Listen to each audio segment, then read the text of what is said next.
죽은 지 4일이나 된 완전한 시신 바디입니다. 그 나사로가 살아났어요. 이게 말이 됩니까?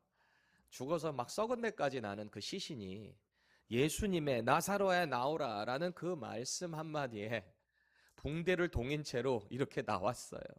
사람들이 다 깜짝 놀랐습니다. 아니 도대체가 어떻게 사람이 죽은 사람을 살릴 수가 있습니까? 그러면서 그 기적을 보고 나니까 저 예수가 진짜 자기가 말한 것처럼 하늘에서 온 하나님의 아들인가? 사람들이 그것을 한 명, 두 명씩 믿기 시작했습니다. 그런데 그 현장에서 같은 기적을 봤음에도 불구하고 그 믿음을 마음속으로 새기지 못하고 예수님을 대적하는 종교 지도자들을 향해 달려가는 사람들을 봤습니다. 예수님을 고발하는 사람들이에요. 그 사람들은 왜 그렇게 하는 겁니까? 분명한 기적을 봤어요. 이분이 진짜 기적의 주인공이시구나. 저분을 따라가면 정말 부활이고 생명이 될 수 있겠구나. 이것을 믿어야 되는데 왜 그들은 기적을 봤음에도 불구하고 그 믿음을 받지를 못했는가? 자기들의 자존심, 자기들의 종교 생활, 자기들의 잘못된 지식. 그것이 부활이요 생명 되신 예수님을 밀어냈다는 거예요. 저와 여러분들에게는 그런 모습 없습니까? 종교 지도자들 역시 똑같죠. 이 사람들이 그 고백을 받은 이후에 뭐라고 행동합니까? 뭐라고 자기들끼리 수근수근 됩니까? 그 예수가 진짜 기적을 일으키는 사람인 거, 능력 있는 사람인 거 우리도 알아. 이대로 뒀다가는 우리 쫄딱 망하게 생겼구나. 우리도 왕을 세웠다는 얘기를 듣고 로마가 우리를 다 뺏어가겠구나. 우리 망하겠구나. 이렇게 생각을 한 거 아닙니까? 그 기적을 일으키신 분이 누구신가 고민이 없어요. 그냥 언제나 내가 생각해오는 그것만이 옳아요. 그게 우리의 문제 아니겠습니까? 우리 인간의 죄된 문제 아니겠습니까? 인류 그 누구도 할 수 없었던 일을 예수님이 하셨습니다. 죽은 자에게 생명을 허락하셨단 말이에요. 그런데 이들은 그 생명을 주신 분의 생명을 빼앗아 가려고 해요. 놀랍지 않습니까? 그분을 숲에 걸어버렸습니다. 예수님을 숲에 걸었단 말이에요. 고발하라는 거예요. 찾으면 나한테 말해. 우리 그 사람 반드시 잡아. 그 사람 죽여야 돼. 이렇게 생각했습니다. 유대인의 대명절인 유월절이 다가오고 있어요. 이 가까워옴에 따라서 점점점 예수를 향한 경계를 더 늘리고 있습니다. 그러면서 오늘 본문이 시작되는 거예요. 1절 보세요. 유월절 엿새 전에 예수께서 베다니에 이르시니 그럽니다.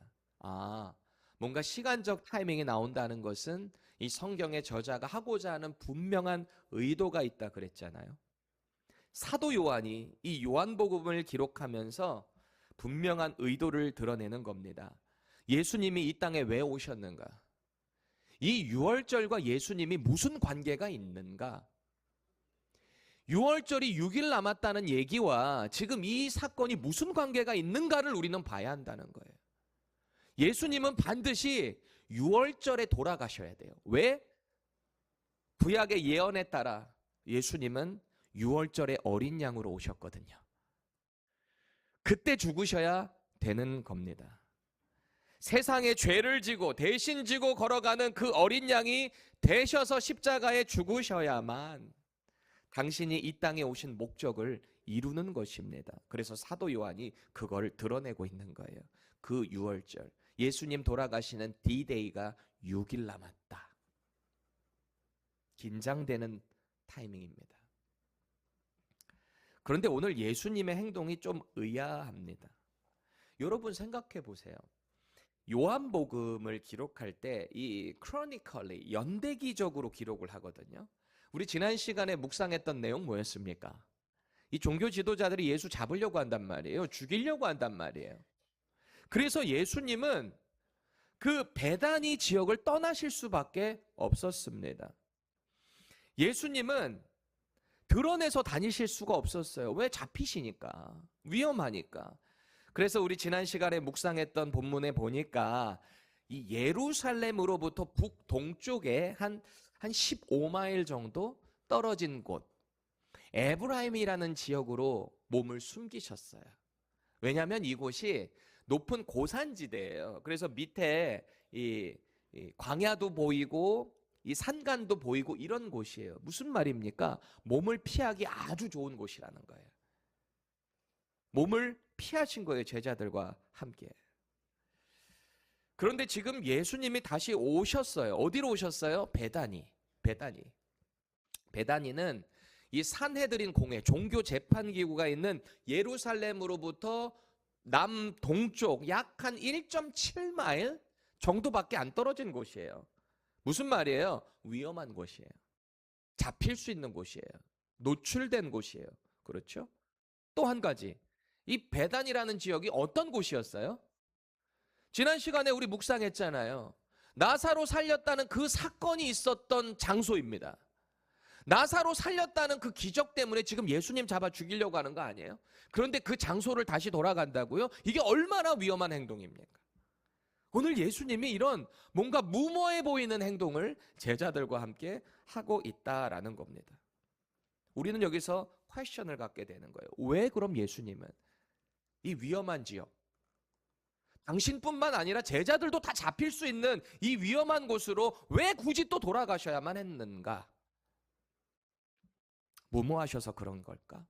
아니면 더 이상 은둔 생활하는 게 힘드셔서 다시 그곳 노출된 곳으로 가신 걸까? 이유는 간단합니다. 이제는 당신의 때가 됐기 때문입니다. 그 때가 무슨 때죠? 죽으실 때.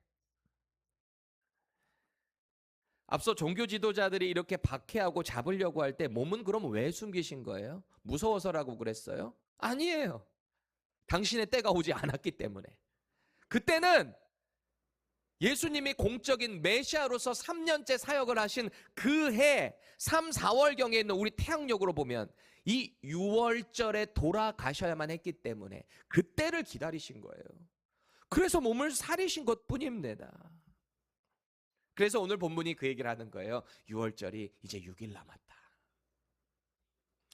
지난 시간에 우리가 예수님을 믿게 되면 그 믿음은 내가 어느 곳을 향해 가는가, 이 방향성의 중요성을 배웠습니다. 우리의 방향성. 믿음은 내가 어디를 향해 걸어가고 있는가, 누구와 함께 걸어가고 있는가, 이게 중요하다 그랬거든요. 마찬가지로 오늘 본문은 이것을 말하는 겁니다. 예수님은 구약에서 예언되어 온 바로 그 메시아이신데 그분이 누구신지 정확히 믿고 알고 그분을 향한 믿음을 갖게 됐으면 같이 걸어가잖아요. 그럼 삶에 어떤 변화가 나타나야 되는가? 내 삶에 있어서 그 예수님께 나는 무엇을 드려야 하는가? 이것을 도전하고 있는 겁니다. 저와 여러분은 지금 예수님과 같은 방향으로 걸어가고 있습니까? 스스로 질문해 보세요. 나는 예수님과 같은 길을 걷고 있나? 그 사명의 길을 걸어가고 있나? 여전히 내 생각, 내 뜻, 내 자존심, 내 계획, 그것만으로 나의 길을 개척해서 가고 있지는 않는가? 예수님은 저기서 나를 계속 오라 하시는데 나는 자꾸 다른 방향을 해서 걸어가고 있지는 않은가? 점검하셔야 돼요. 그렇게 오늘 본문은 그 예수님께서 우리를 함께 가자 하시며 너는 이제 이런 삶을 살아야 돼. 하나님의 나라와 의를 위해 너는 이것을 드려야 돼. 이렇게 도전하고 있는 겁니다. 보세요. 분명히 종교 지도자들에게 압박을 받고 있는 시기입니다. 이 시점에, 이 아주 무서운 시점에 예수님이 다시 제자들과 함께 베다니로 오셨죠. 근데 여기서 어떤 사람들이 어떤 반응을 보이고 있는가? 믿음 있는 사람들이 주님과 함께하고 있습니다. 상식적으로 생각해 보세요. 지금 예수님과 함께 있으면 죽어요. 잡혀요. 같이 싸잡히는 거예요. 유대 사회에서 그냥 낙인 찍히는 겁니다. 불이익이 온다는 거예요. 근데 지금 예수님과 함께 있는 사람들은 그거 다 감수하고 있는 거예요. 그런 불이익까지도. 믿음 없는 사람이라면 지금 예수님 만나는 거 부담스럽습니다. 근데 이 사람들은 그러지 않아요. 부활한 나사로, 그 누이들인 마르다, 마리아, 예수님과 함께 있어요. 왜? 그 믿음의 주님을 만났기 때문에 자신의 삶을 드리는 거예요. 반면에 수많은 기적을 바로 옆에서 봤거나 들었거나 했던 사람들이 있거든요.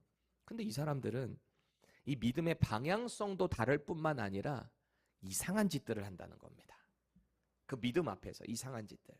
분명히 같은 기적을 경험했는데 다른 길 가요. 그래서 오늘 본문이 우리를 다시 한번 도전하는 거죠. 너는 나를 믿고 무엇을 드리고 있니? 내 안에 나 있니? 내가 너의 삶의 중심이니? 이걸 오늘 주님이 우리에게 묻고 계십니다. 말씀 가운데 하나님의 거룩한 영의 성령의 능력이 우리 가운데 있기를 바랍니다. 내가 다른 방향으로 가고 있다면 그 방향 당장 돌이키셔야 돼요. 죄라는 것은 방향성이 틀린 것을 의미합니다. 원어적으로. 관역이 다르게 나간 것이 죄예요. 그럼 그 죄를 회개하면 방향을 다시 바른 방향으로 돌려야죠. 그렇게 된 사람의 중심에는 예수님이 자리를 잡으신다고요. 왜? 예수님은 오늘 조나 형제가 고백한 것처럼 Jesus is my Savior and the Lord란 말이에요. 나의 구원자가 되시고 나의 주인이 되세요. Lord가 되신단 말이에요. 그럼 주인이 내 인생에 자리를 잡으셔야죠. 그러면 그 삶의 태도가 달라져요. 내 삶의 반응이 달라진다라는 겁니다. 오늘 이 은혜와 회복이 저와 여러분들에게 있기를 축원합니다. 두 가지를 살펴보려고 해요. 믿음의 반응을 하는 사람들과 그렇지 않은 사람들. 먼저 첫 번째, 믿음의 사람들의 그 도전을 볼 텐데요. 우리 같이 한번 읽어보겠습니다. 시작. 예수님을 가장 귀하게 여기는 사람은 그 분을 위해 자신을 내어놓습니다. 아멘. 동의하세요? 자신을 내어놓게 돼요. 여러분 자신이 뭡니까? 누군가에게는 권력일 수도 있어요. 누군가에게는 건강일 수도 있어요. 누군가에게는 돈일 수도 있어요. 생명일 수도 있겠죠? 그것을 예수님을 위해 내려놓을 수 있다라는 거예요. 사도 요한이 1절에서 이 나사로를 소개하고 있는데요. 그 나사로가 어떤 사람인가? 이렇게 말합니다. 예수께서 죽은 자 가운데서 살리신 나사로. 여기 이렇게 수식을 하고 있어요. 예수님이 죽었는데 살려주신 기적을 경험한 나사로. 할렐루야. 저와 여러분들은 어떻습니까? 죄와 사망에서 권세에서 이미 죽었던 우리예요. 근데 죽었던 우리를 다시 살려주셨어요. 누가요? 예수님이. 그렇게 살려져서 부활돼서 이 자리에 앉아있는 것 아닙니까? 오늘 사도 요한이 나사로를 그렇게 소개하고 있다는 거예요. 왜일까요? 앞선 본문 11장에서 나사로 부활했던 사건이 있잖아요. 오늘의 본문이 이것과 가장 밀접하게 연관되어 있다는 거예요. 앞선 사건과 지금 오늘의 사건이 정확하게 연결됐다라는 겁니다. 그래서 의도적으로 이 나사로 때문에 이런 문제가 발생했다라는 것을 말하고 있는 거예요. 예수님께서 죽은 나사로 살리셨습니다. 그리고 지금 나사로의 집에 오셨어요. 그 베다니에 다시 찾아오신 거예요. 위험을 무릅쓰고 오셨어요. 그리고 오늘 본문 2절 보세요. 거기서 예수를 위하여 잔치할세. 잔치했대요. 음식이 있었겠죠. 풍성한 교제가 있었겠죠. 마르다는 일을 하고 있고요. 나사로는 지금 뭐 하고 있대요? 예수와 함께 앉은 자 중 뭐 제자들도 있었을 것이고 예수와 함께 앉아서 지금 식탁의 교제를 준비하고 있다. 하고 있다라는 말입니다. 그런데 오늘 이 나사로의 집에서 좀 충격적인 사건이 벌어집니다. 우리가 너무나 잘 알고 있는 사건이죠. 3절 함께 읽겠습니다. 시작. 마리아는 지극히 비싼 향유 곧 순전한 나드 한 근을 가져다가 예수의 발에 붓고 자기 머리털로 그의 발을 닦으니 향유 냄새가 집에 가득하더라. 아멘. 이상한 행동 아니에요? 왜 값비싼 향유를 와가지고 예수님의 발에 부었을까요? 마리아가 부은 이 향유의 가치는 또 어느 정도였는가? 여기 표현해 보니까 지극히 비싼 향유라고 합니다. 영어 성경 번역본들을 보니까 다 very costly 이라 그래. very costly. 또 NIV를 보니까 very expensive perfume 이렇게 되어 있습니다. very expensive예요. expensive perfume. 당시에 계산 엄청 빨랐던 사람 제자들 중에 누가 있어요? 어카운팅 맡고 있는 가룟 유다. 이 유다가요. 참 친절하게도 그 마리아의 행동을 지적하면서 이 시가가 얼마였는가를 우리에게 알려줘요. 시가가 얼마였는가 당시에. 5절 보세요. 이 향유를 어찌하여 300데나리온에 팔아 가난한 자들에게 주지 아니하였느냐 이렇게 얘기한 거예요. 그거 300데나리온짜리야? Are you crazy? 이러는 거예요. You crazy? 여러분 우리 1데나리온 얼마인지 잘 아시죠? 제가 몇 번 설명했죠. 1데나리온 로마식 화폐입니다.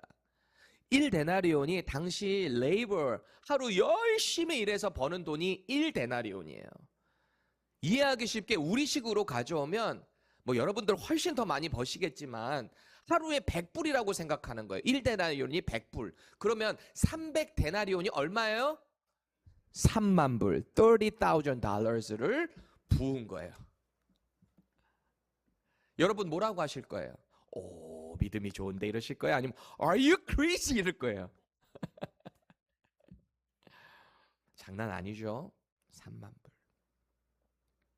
그리고서 하는 행동을 보니까 자기 머리털로 예수님의 발을 이렇게 또 닦아드려요. 당시 집에서 손님의 발을 닦는 것은 하인들, 노예들 중에서도 가장 급이 낮은 사람들이 하는 거거든요. 이 역할을. 근데 마리아는 노예가 아니잖아요. 그 집의 주인급이잖아요. 근데 그 집에 온 손님, 예수님, 그 예수님의 발에 이 3만 불짜리 향유를 부었어요. 뿐만 아니라 뭐 다른 걸로도 닦을 수 있잖아요. 수건이나 이런 걸로 닦을 수 있잖아요. 근데 뭐 땀시 자기 머리털로 그 예수님의 발을 닦는 걸까요? 그만큼 낮은 자세로 내려간 거예요. 주님, 저는 당신의 종입니다. 저는 이거를 하는 것만 해도 저에게 영광입니다. 제 머리털로 주님의 발을 닦는다니요. 저는 이것만 해도 너무너무 행복합니다. 그게 지금 마리아의 고백이고 마리아의 행동이었다는 거예요. 이 여자 왜 이러는 거예요? 왜 이러는 거예요? 주님을 사랑해서, 기뻐서. 그거 누가 하라고 시켰어요? 아니에요. 그냥 주님이 사랑스러워서. 그런데 이걸 이해할 수 없는 이 가룟 유다는 이 돈 아깝다고 난리가 난 거 아니에요. 그렇죠? 그거 팔아서 야 생각해봐라. 우리 주님 예수님이 언제나 고아 과부, 이 무슨 말이에요? 가난한 자라는 뜻이에요. 늘 가난한 사람 사랑하고 늘 곁에 계시는 거 몰라?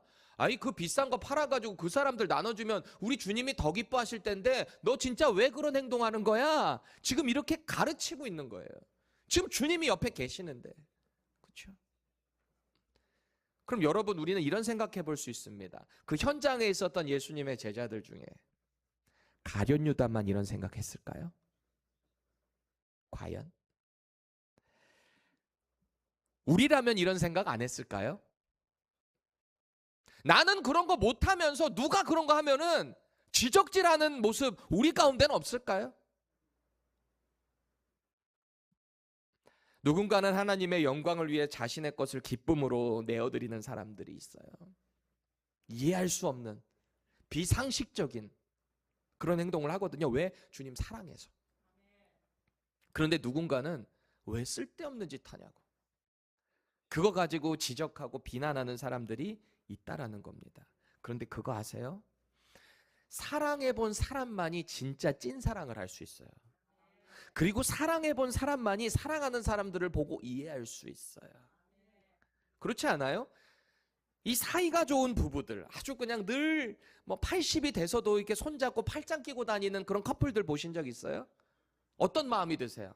아유, 주책이다. 아유, 나이 먹어가지고 저러고 다녀. 이러세요? 저는요, 그런 거를 볼 때마다 나도 저렇게 돼야지. 왜? 나는 지금 사랑을 하고 있으니까. 진짜 찐 사랑을 하는 사람만이 그런 사람들을 이해할 수 있는 거예요. 바라기는 저와 여러분들이 예수님 사랑하는 마음이 정말 깊었으면 좋겠어요. 그래서 그 예수님 사랑하는 것 때문에 우리 교회 공동체 안에서 그 주님께 헌신하는 사람을 보고 도전받기를 원합니다. 질책하고 비난하는 게 아니라 나도 저렇게 되기를 원한다. 공통된 마음이 저와 여러분들에게 심겨지기를 축원합니다. 오늘 마리아의 행동을 질책하는 이 가룟 유다 보세요. 예수님께서 옆에 계시는데 이 얼마나 민망한 행동입니까? 그렇죠? 막 예수님 앞에서 지금 이 마리아를 막 호되게 혼내고 있는 거잖아요. 7절 보세요. 예수님이 이렇게 말씀하세요. 예수께서 이르시되 그를 가만두어 나의 장래할 날을 위하여 그것을 간직하라 그러십니다. 가만둬. 그 일을 간직할 거야. 보세요. 지금 예수님은 이제 당신의 때에 당신의 방법으로 죽게 되실 거거든요. 주님은 잘 아세요. 지금 그 6월절이 무슨 날인가? 당신 죽는 날이에요. 인간으로 오신 예수님이에요. 완전한 인간. 죄가 없으신 분. 아까 사도 요한이 강조한 것처럼 이제는 정말 죽을 날이 얼마 남지 않았습니다. 그런 상황에서 지금 예수님이 무슨 말씀하시는 거예요? 나 이제 곧 죽을 건데 그 장례를 이 마리아가 대신 기념하고 있네. 참 귀한 일이다. 내비둬라. 가난한 자 돕는 거는 너희들 계속 할 수 있어. 근데 나는 너희들과 지금 이 현실에서 계속 있지는 않아. 참 잘하는 거야. 이렇게 격려를 해주신다는 말이죠. 누군가는 이런 말을 해요. 마리아가 예수님이 죽으실 것을 알고 미리 장례를 치렀다. 그래서 예수님이 그것을 인정해 주신 것이다. 거기까지는 너무 가셨어요. 거기까지는 아니에요. 생각해 보세요. 이 마태복음 16장 16절에서 주는 그리스도시요 살아계신 하나님의 아들입니다 라고 고백했던 베드로의 고백. 그 고백은 완벽한 믿음의 고백입니다. 그런데 베드로의 믿음이 완벽했습니까? 그러지 않았어요. 앞서 우리가 살펴봤던 죽은 나사로의 누이 마르다도 뭐라 그래요? 당신은 하늘로부터 온 하나님의 아들이십니다. 그리스도이십니다. 그것을 내가 믿습니다. 이 고백을 했거든요. 그런데 당장 죽은 오빠가 살아나는 것에 대한 믿음은 자꾸 리밋을 뒀어요.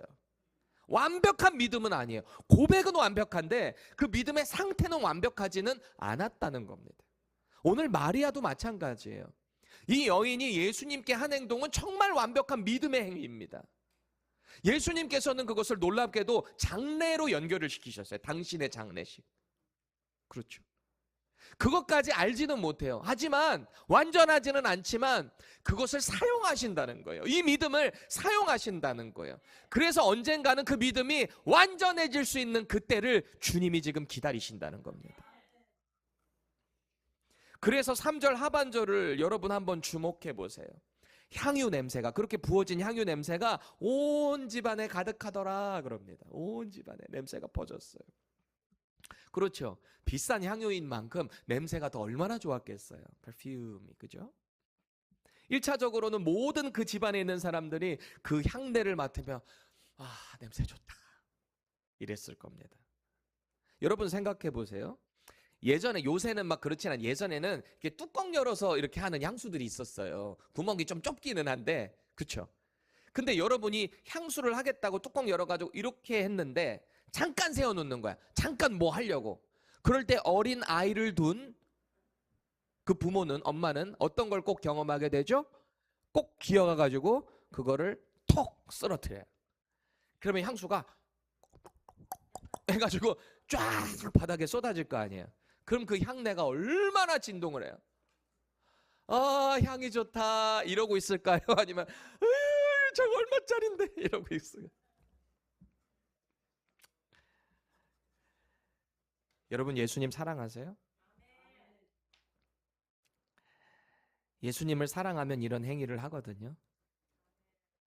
나의 그 모습을 보고 이 향내가 다른 사람들에게도 다 가요.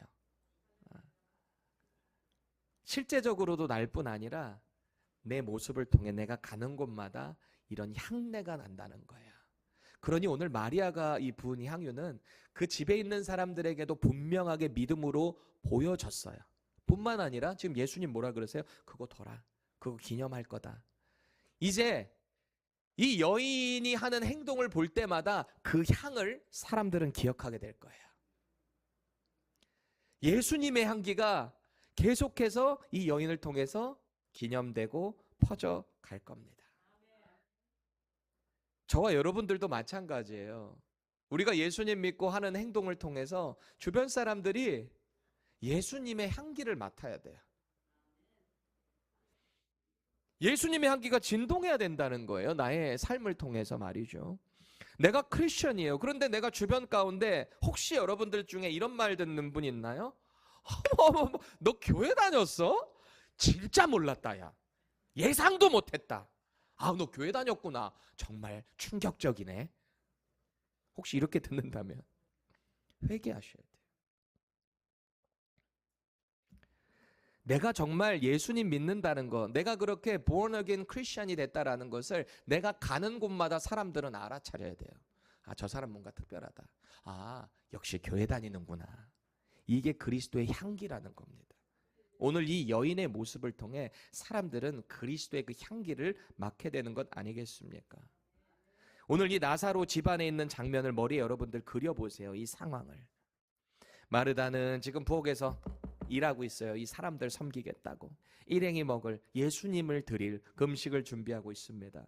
나사로는요, 그 음식을 기다리며 사랑하는 자기에게 기적을 베풀어 주신 예수님과 함께 있습니다. 그리고 오늘 마리아는요, 자기가 가지고 있는 가장 귀한 것을 예수님께 부어드렸어요. 이 세 사람의 모습은 각자 달라요. 하는 일들은 각자 달라요. 그런데 공통점이 있습니다. 그게 뭘까요? 예수님이 중심에 계시다는 거예요. 저는 영어 단어들 중에 그 표현이 참 좋아요. 이 하이픈을 딱 넣어가지고 one word를 만드는 게 있잖아요. God centered, God centered, Jesus centered. 그래서 a God centered person. 그렇죠? 저는 이 centered라는 연결된 이 하이픈이 너무 좋아요. 이게 꼭 예수님 같아요. 우리와 하나님을 연결해 주시는 분. God centered. 저와 여러분들이 정말 예수님을 통해서 하나님 중심되는 인생 살기를 바랍니다. 여러분, 누군가는 진정으로 예수님을 사랑하는 마음 때문에 헌신하는 사람들이 있습니다. 마리아에게 예수님은 어떤 존재인가? 중심이에요. 그분이 중심이기 때문에 내가 지금 당장 가진 것 다 부어드려도 아깝지가 않은 거예요. 그래서 그녀는 값비싼 향유라 할지라도 예수님과 비교할 수 없었습니다. 스스로 점검해 보세요. 지금 내가 사랑하는 무언가와 예수님 비교해 보세요. 예수님을 깊이 사랑하게 되잖아요. 그럼 자꾸 포기하는 것들이 생겨나요. 연인이 사랑해도 그렇잖아요. 부모가 자식을 사랑하는 것도 그렇지 않습니까? 내가 이 자식을 사랑하기 때문에 내가 포기를 하잖아요. 우리 옛날 어른들이 그러셨잖아요. 나는 생선 몸통 안 좋아한다. 나는 생선 대가리만 먹는다. 자녀들이 그거 알아요? 그러니까 엄마 위안답시고 나중에 커가지고 생선 대가리만 이렇게 엄마 좋아하신다 그랬잖아요. 아닌 거 아시죠? 포기하는 거잖아요. 아, 그럴 수도 있지. 그걸 더 맛있을 수도 있지. 근데 다 대가리만 있다면 우리도 먹고 싶지. 저는 그렇거든요. 닭다리 저도 좋아해요. 치킨 나오면 닭다리 저 좋아해요. 근데 한 치킨에 닭다리 딱 2개 들어있잖아요. 근데 우리 집에 애들이 3명 있고 저랑 아내는 그 닭다리 못 먹어요. 지들끼리 그거 하나 먹겠다고 막 싸워요. 그래서 요즘은 바꿨어요. 가장 귀한 건 엄마 아빠가 먼저 먹는다. 이것도 가르쳐야 되는 것 같아요. 그래도 줘요. 다 먹는 아빠는 아니에요. 줍니다. 여러분, 우리 정말 말로만 주님 사랑합니다 하지 마십시다. 우리 삶의 시간에서 그리스도의 향기가 나야 돼요. 우리 삶의 돈을 씀씀이 해서 그리스도의 향기가 나기를 바랍니다. 여러분들이 속한 회사이든, 여러분들이 속한 학교이든, 여러분이 속한 교회이든 우리의 관계 속에서 자꾸 그리스도의 향기가 나기를 축원합니다. 2번째, 이제 반대편 사람들이에요. 자신이 중심인 사람들은요, 예수님을 자기 목적을 위해서 이용해 먹어요. 자기 목적을 위해서. 오늘 본문에 이런 사람들이 누구죠? 예수님 측근에 있는 제자 중 하나 가룟 유다, 그리고 종교 지도자들입니다. 먼저 가룟 유다를 살펴볼 텐데요. 3절 보세요. 이 마리아의 행동을 아주 이성적이고 현실적인 관점에서 판단했거든요. 이러는 거예요. 아이고 이 여인아, 이 답답한 여인아, 그 향수 그냥 예수님께 부어가지고 뭐 어디다 쓸래? 지금 이렇게 낭비되고 많은 거 아니야? 좀 더 실용적으로 실제적으로 생각을 해야지. 화면 바꿔주세요. 당장 가난한 사람들 많은데 그 300데나리온이나 되는 그 돈, 그 귀한 돈 왜 이렇게 허비하는 거야? 그러잖아요. 마치 자기가 예수님의 마음을 가장 잘 알고 있다듯이 착각하고 있는 거예요. 주님은 마음의 중심을 보시거든요. 근데 가룟 유다의 중심은 일단 틀린 거예요. 왜? 그 중심에 예수님이 안 계시거든요. 언제나 이익, 예수님을 통해서 자기 유익, 자리, 권위, 어떻게 하면은 예수님을 이용해서 자기가 성공할까? 우리는 어떻습니까? 이 발언이요, 얼핏 들으면 되게 훌륭한 믿음의 발언 같아요. 아, 그거 가난한 사람들 나눠줘야지. 그 예수님께 뭐 한다고 그렇게 들이붓냐? 왜 낭비하냐? 소비하냐? 요한복음을 기록한 이 사도 요한이 이 가룟 유다 그 현장에 있었잖아요. 훗날에 이 요한복음을 기록하면서 그 가룟 유다가 누구였는가를 평가하고 있는 거예요. 오늘 본문에 그게 나오잖아요. 여러분 생각해 보세요. 여러분이 누군가와 3년 동안 열심히 일하고 고생하고 여러 가지 감정을 나눴어요. 그런데 나중에 들려오는 나에 대한 평가가, 그 동료가 나를 향한 평가가 아주 형편없다면 여러분은 어떨 것 같으세요?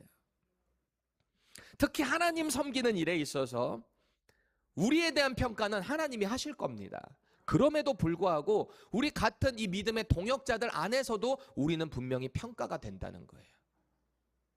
제가 전에 섬기던 교회에서 교역자를 이제 열댓 명들이 있어요. 교역자 미팅을 하는데 담임 목사님이 그래요.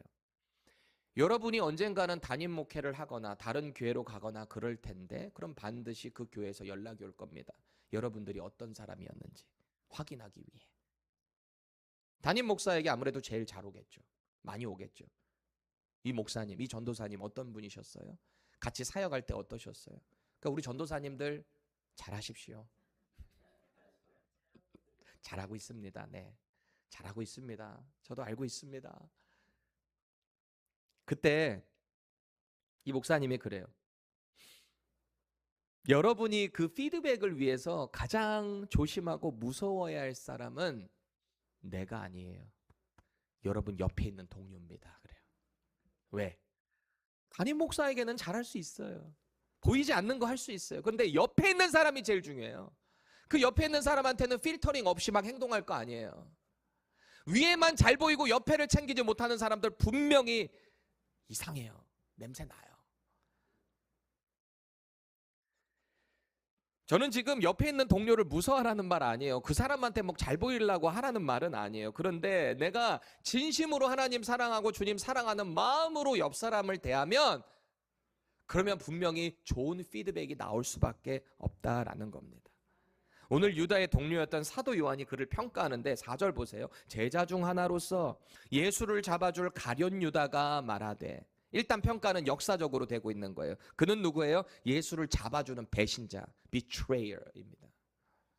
여기서 잡다라고 번역된 헬라어 단어 파라디노미라고 하는 단어가 1차적으로는 이렇게 넘겨주다, 건네주다라는 뜻이에요. 넘겨주는 거예요. 누구를? 자기의 스승인 예수님을 넘겨주는 거예요. 문맥에 따라서 그래서 이게 포기하다, 배신하다라는 뜻까지 가는 겁니다. 계속해서 6절 보세요. 이렇게 말하면 지금 평가가 나가고 있어요. 가난한 자들을 생각함이 아니요 그는 도둑이라 돈꾀를 맞고 거기 넣는 것을 훔쳐 가밀어라. 팩트였고 그 팩트에 의해서 평가가 되고 있는 거죠. 여러분 요한복음은 마태, 마가, 누가, 요한복음이 4복음서 4가스펠 중에서 가장 나중에 쓰여진 책입니다. 마태, 마가, 누가복음의 보완점을 다시 더 기록을 해서 여기 없는 내용들이 요한복음에 나와요. 앞선 내용들을 보완할 뿐만 아니라 사도 요한은 성령의 감동에 대해서 이 책을 쓴 거거든요. 그냥 인간 소설이 아닙니다. 그냥 역사책이 아닙니다. 성령의 감동으로 인해서 하나님의 말씀을 기록한 거예요. 그렇죠? 그런데 그 하나님의 말씀이, 그리고 이 글을 도구가 돼서 쓴 사도 요한, 그 동료가 가룟 유다를 뭐라고 평가하는 거예요? 그는 예수님을 향한 충성과 사랑을 포기한 자였다라는 겁니다. 뿐만 아니라 예수님의 명성을 이용해서 자기 배만 불리려 했던 아주 불손한 자였다라고 평가가 되고 있는 겁니다. 여러분, 오늘 마리아와 가룟 유다의 반응 왜 이렇게 다른 걸까요? 아니, 같이 예수님 가운데 있는데, 곁에 있는데 왜 이들의 반응은 이렇게 다른 걸까요? 믿음이 다른 거죠. 중심이 다른 거죠.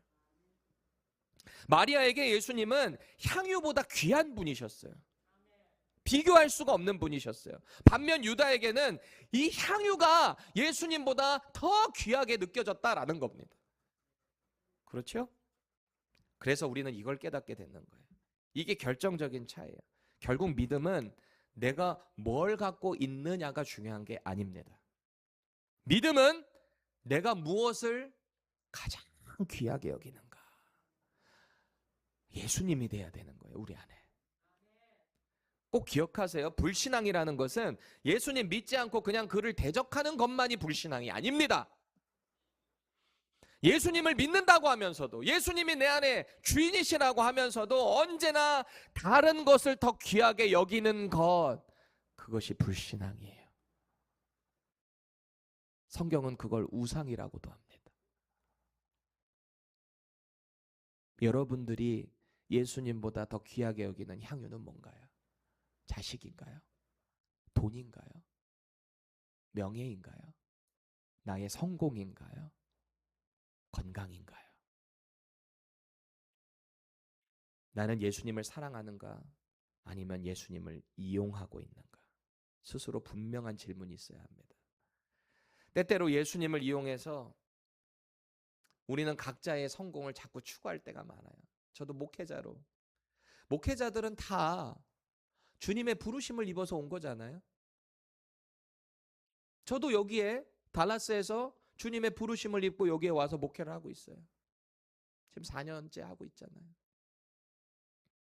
때로는 지치기도 하고, 때로는 내가 생각한 대로 목회적 성공이 이루어지지 않는 것 같을 때, 넘어질 때, 절망할 때도 있어요. 예수님을 앞세우면서 얘기하지만 결국은 나의 목회적 성공을 꿈꾸려고 하는 유혹을 수도 없이 많이 받습니다. 여러분들은 어떻습니까? 나 예수 믿는다고 하면서 그거 가지고 누군가에게 자꾸 칭찬받기를 원하고, 내가 이 하는 것 때문에 예수의 이름 때문에 한 건데, 예수님 사랑해서 한 건데, 그거 가지고 누구한테 자꾸 찬사를 받으려고 하는 유혹 없습니까? 그냥 주님 사랑해서 한 것뿐인데. 우리 진지하게 점검해 봐야 합니다. 예수님이 그거 하라고 우리를 위해서 십자가에서 죽으셨을까요? 그거 하라고 우리를 부르셨을까요? 이제 가룟 유다 못지않게 아주 악한 사람들, 이 종교 지도자들 나오는데요. 9절 함께 읽겠습니다. 시작.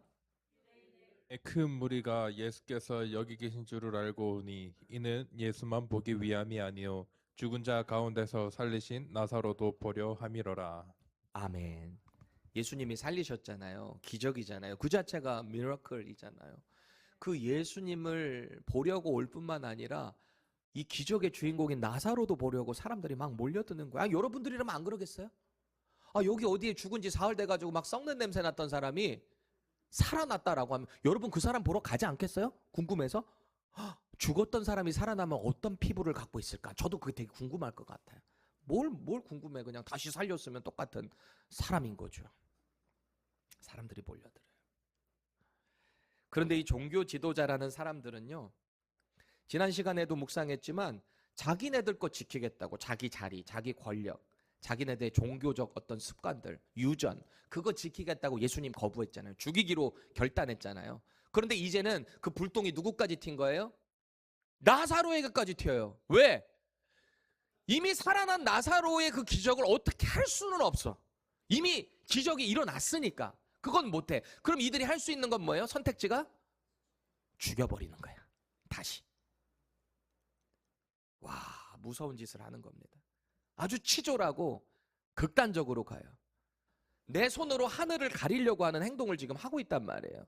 10절 11절 보세요. 이 사람들이 이상한 짓을 해요. 대제사장들이 나사로까지 죽이려고 모의하니 나사로 때문에 많은 유대인이 가서 예수를 믿음이로라. 아멘.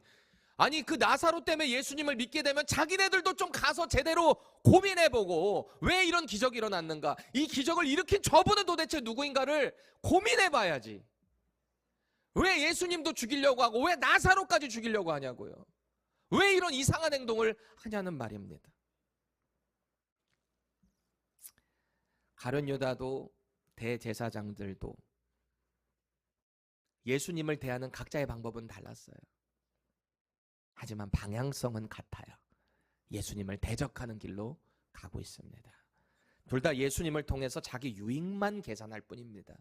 내가 저 예수를 믿게 돼서 내가 잃어버리게 될 건 뭐지? 유다는 자신의 것을 지키겠다고 예수님을 이용하는 거예요. 자기가 생각하는 어떤 성공, 명예, 돈, 예수님을 이용하는 거죠. 대제사장들, 종교 지도자들은 자기들의 자리, 영향력, 그거 지키겠다고 이제는 나사로까지 제거하려고 합니다. 예수님을 처음에 거부하기 시작한 그렇게 결단한 마음이 결국 어디까지 간 거예요? 예수님과 함께하는 사람들 다 죽여야 되겠다까지 가는 겁니다. 이게 죄의 파급력이에요. 무서운 거예요. 여러분, 오늘 이 결론이 우리에게 나도 마리아처럼 향유 옥합을 깨서 부어드리는 여인이 돼야 되겠다. 나도 그런 믿음의 사람 돼야 되겠다. 물론 좋은 결단입니다. 그런데 우리가 지금까지 자꾸 이렇게 추상적인 결단만 하니까 실제적으로 내 삶에서 뭔가 이 접촉점, 적용점이 없지 않았습니까? 오늘 여러분이 말씀 통해서 분명하게 스스로 결단을 하셔야 합니다. 마리아는 예수님이 가장 귀했대요. 그래서 향유를 부었대요. 그런데 유다는 자기 이익이 더 귀했기 때문에 향유가 아까웠던 거잖아요. 나사로는 예수님이 생명을 주신 분이시니까 지금 어떤 위협이 있다라고 해도 그 예수님께 꽉 붙어 있는 거예요. 그분과 교제하고 있는 거예요. 그런데 대제사장들, 종교 지도자들은 자기들 자리 지키겠다고 예수님뿐만 아니라 그와 함께하는 사람들에게도 지금 해를 가하려고 합니다.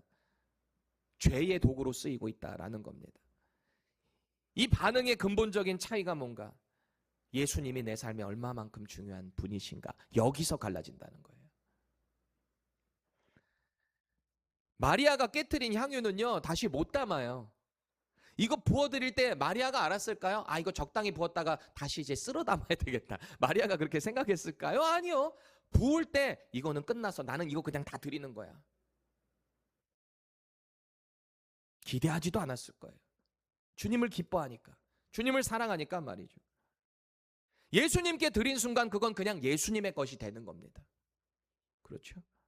여러분, 이번 한 주 동안에 여러분들이 드릴 수 있는 향유는 뭔가 고민해 보셔야 돼요. 그리고 그걸 한번 해보세요. 여러분들이 아끼는 그 시간 주님께 드려보세요. 주님 사랑하는 마음으로. 지금 당장 내가 내려놓기 어려운 그 무언가, 여러분들의 자존심이에요? 여러분들의 물질이에요? 어떤 여러분들의 성공이에요? 만약에 주님이 지금 여러분들에게 너 그 향유 나에게 부어줄 수 있니? 너는 내 건데, 내가 너의 인생의 중심이 되고 싶은데, 여기에 정말 우리가 믿음으로 반응하게 되잖아요. 하나님이 우리를 어떻게 사용하시는지 그것 좀 제발 경험 좀 해보시자고요. 우리가 그걸 부어드리니까 주님이 나를 어떻게 책임지시는가, 그런 신나는 신앙생활 좀 해보시기를 축원합니다. 꼭 기억하세요. 예수님의 가장 귀한 분이시라면 예수님을 위해 드리는 것은 낭비가 아니에요. 그렇다고 투자라고 생각하면 안 돼요. 무슨 주식하듯이 투자의 개념이 아니에요. 그냥 사랑해서 하는 거예요. 사랑해서. 그럼 주님이 우리를 더 기뻐하시고 우리와 함께 그 믿음의 길을 걸어가 주시겠다 약속하시는 것 아니겠습니까? 오늘 마리아가 향유를 부었을 때 그 집안에 이 향기가 가득 찼어요. 우리의 믿음의 삶을 통해서 이 그리스도의 향기가 우리가 속한 모든 곳에 퍼져나가기를 바랍니다. 마지막으로 각자 스스로에게 이 질문 하나만 분명하게 새기세요. 이 질문. 내 삶에서 내가 가장 귀하게 여기는 것은 예수님인가? 아니면 나 자신인가? 이 질문에 대한 여러분의 답변, 그리고 여러분들의 반응이 우리의 믿음 생활의 분명한 방향성이 될 것입니다. 아멘. 기도하겠습니다.